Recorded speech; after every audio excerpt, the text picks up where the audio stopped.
Hi, and welcome to a new episode of the Social Intelligence and Conversation Strategies series. My name's Richard Gray, and I'm happy to have you along, whether you're watching me on the live stream or you're listening to me on the podcast. So, in our last live stream, we talked about pacing and leading in conversations. And if you don't know what I'm talking about when it comes to pacing and leading, why didn't you listen to my last live stream? Go back and listen to it first, and then come back and watch a recording of this one. Okay, have you done that? Great. So, in the last live stream, we talked about pacing and leading. And one of the ways that we can lead in conversation is by asking questions. Now, in this episode, we're going to take it a stage further and we're going to make an assumption that you're getting a poor response from the other person. So, just to be clear, when you ask a question from the other person, you are compelling them almost to respond to your question. Of course, sometimes people ignore questions. Conversations are messy and it goes in all kinds of different directions. But as a general rule, people are polite enough to respond to your question if they heard it. So this is one method of leading in a conversation. You ask a question, you are leading the other person to respond to it. But what if you get a poor response? What if the person doesn't really want to talk about what you're asking them about? Or what if you ask them a closed question? In that case, maybe the fault is yours because you're inviting a one word response. And just to be clear, the difference between an open and a closed question only requires a one or a two-word response, such as a yes or a no, whereas an open question requires a fuller response from the other person. So maybe you asked a closed question and that's why you only got a short response.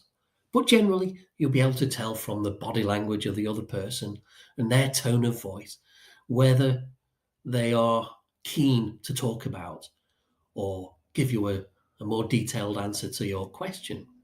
So let's add a bit of context in here. Let's say you're asking somebody what they do for a living. Now, this could be quite a polarized question. There's a lot of people in the world, and maybe you're one of them, who don't like what they do for a living. Maybe you're just doing it to pay the bills, put food on the table, but you don't enjoy it, you don't like it very much, and it doesn't reflect well on you as a person and your potential, your capabilities. But you're doing it anyway because you have to pay those bills. But maybe you've got aspirations to go into a different career role, and this is just a stopgap. But somebody is now asking you what you do for a living, and you don't really want to talk about it. Maybe you're stacking shelves, maybe you're working in a fast food restaurant, something that requires nothing from you. It's a process that you'll learn once and then you repeat over and over. And it's not stimulating to your brain. It doesn't fulfill you intellectually.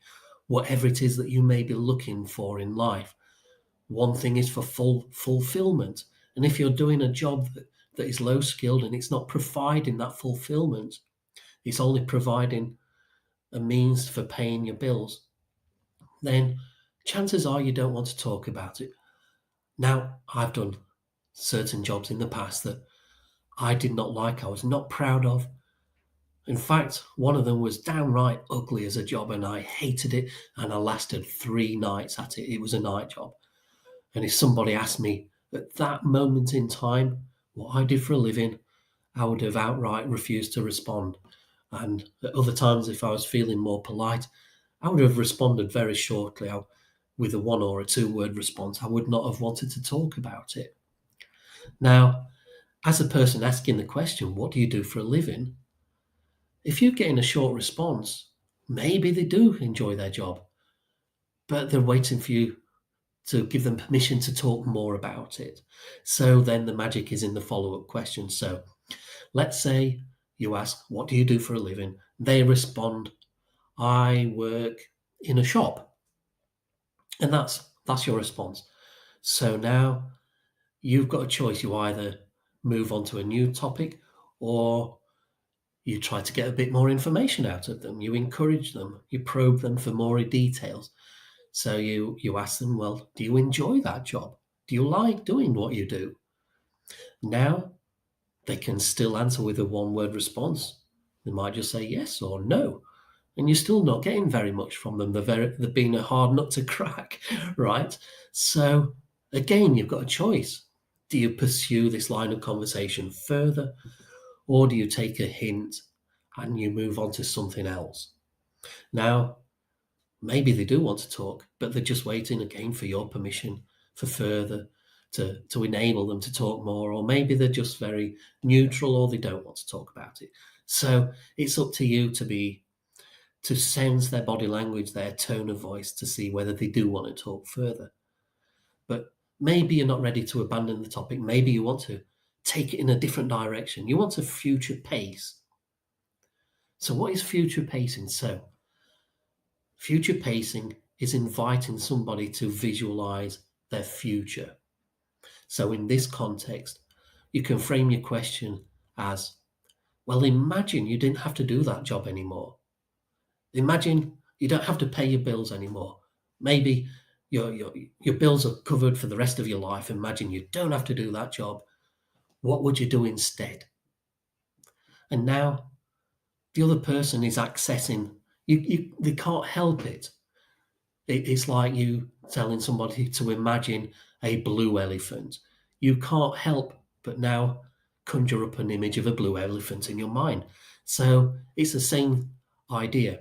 You ask someone to imagine what they would like to do as a job or as a career instead. And now maybe they've got a dream at the back of their mind, and now they're accessing that dream and they're visualizing themselves doing it. They're playing the scenario out in their head. Or maybe they haven't got a dream, but they're imagining instead what they would like to do. Now, in their response might emerge some of their values. And now, through the values that emerge, you find ways of connecting with these people, this person that you're talking to. So let's say, for example, they say, well, I'd love to be a peacekeeper or an aid worker. I'd love to travel the world, go into poor areas, difficult areas of the world, war areas, very relevant to what's happening in the world today. And in fact, pretty much throughout history, I don't think there's ever been a time in history when there isn't a war going on somewhere in the world, or there's a famine happening somewhere. We all know what's happening in the world today. So if somebody said, I'd like to be an aid worker, I really like to help people, and now a value is emerging, the value of wanting to help other people. So now you've got a new line to explore and make a connection with the other person. Why would you like to do that? The topic, instead of being a dead-end topic where you're trying to encourage someone to talk about something they maybe didn't want to talk about, now we've got an entirely new topic branching out of that dead topic that the other person wasn't responding to. And maybe they already had a dream, so they talk about that. And now they're accessing happy memories, happy thoughts, not memories, happy thoughts of what they want to do. And they're feeling good because they're talking about something that excites them. And who doesn't want to talk about something that they feel good about and that excites them? I think most people do. If you ask me what I want to do in the future, what my dreams are, of course, I would be happy to talk about them. It makes me feel good. And because you've asked me that question, you're responsible for me feeling good. So by you asking somebody else, you can be responsible for making them feel good by accessing this future scenario. So future pacing is asking somebody to imagine what they would like to do instead. Let's give another example. Where do you come from? I come from Sheffield. Do you like it in Sheffield? Is it nice there? Not really. It's very industrial. Or they might say, oh yeah, very pretty city, lots of trees. And you might not get much more information out of them.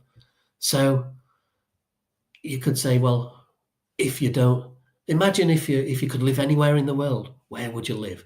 So you're using the word imagine again. Especially good if you get a negative or a closed response to the question, where do you live? If you sense that they don't like where they live, then you can use the imagine angle. Imagine that you could live anywhere in the world. Where would you live? And why? Why would you live there? So they might want to live in another country. They might like to, if you live in the UK, as I do, you might like to live in Australia. Why?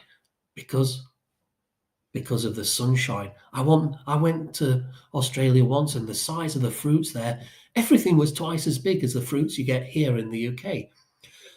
And everybody just looked healthier through my perception as well while I was there. Of course, there's the negative side, of course, but if you're in the zone of thinking in a positive mindset, these are some of the reasons why, if I was going to Australia, that's why I would go there, because of the fruits and the smoothest stalls. Oh, wonderful. Anyway, I don't want to get sidetracked. Maybe it's because of the sunshine. If you've just gone through a long, cold, dank English winter, maybe you crave a more tropical climate to live in.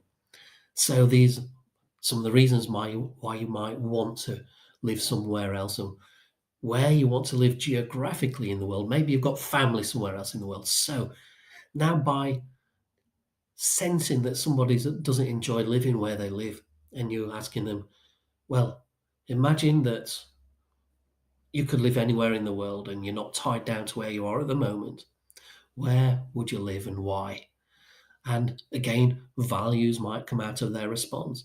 Well, my family is in Australia and I'm close to my family. I came here for work. So now you're seeing that family values are something that's strong to them, and maybe it's strong to you too. And now you find a way of connecting with them. Oh, yes, I'm very family oriented too. So you see how the future pacing angle works. And that is this topic for today, future pacing. So basically, in a nutshell, 3 steps to it. Ask them a question. What do you do for a living? Where do you live? Apply the question to whatever you like. That's just the examples I used here. What do you do for a living? They respond. Your follow-up question, do you like it? They give you a response, and then if it's a negative response, it's a closed response, and you sense that they don't like what they're doing, go for the third part. Well, imagine you didn't have to do that anymore. You didn't have to live there anymore. Where would you live? What would you do instead? 3 parts. Question, do you like, imagine. And that is future pacing.